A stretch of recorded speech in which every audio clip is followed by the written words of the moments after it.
السلام عليكم ورحمة الله وبركاته، ازيكم حبايبي عاملين ايه؟ يا رب تكونوا بخير. يلا بينا النهارده نعمل احلى ايس كوفي كده بالتمر، حاجة كده اللوز. بص عامل ازاي ما شاء الله، زي بتاع الكافيهات واحلى من بتاع الكافيهات.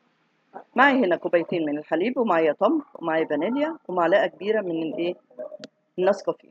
هنزل كده باللبن. شوف بقى الكمية اللي انت عايزاها قد ايه، كتر. بس ما تحاوليش تكتري من النسكافيه عشان ما يمررهوش. ماشي. هنزل كده بالفانيليا، معلقة كبيرة من النسكافيه، وهنزل بالتمر. مغذي جدا وحلو جدا جدا، ومنعش طبعا ومغذي، بنبقى في الايه، في الجو اللي احنا فيه ده.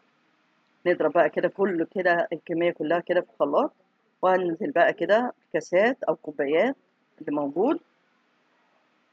بس منظره وهو نازل وريحته جميله جدا.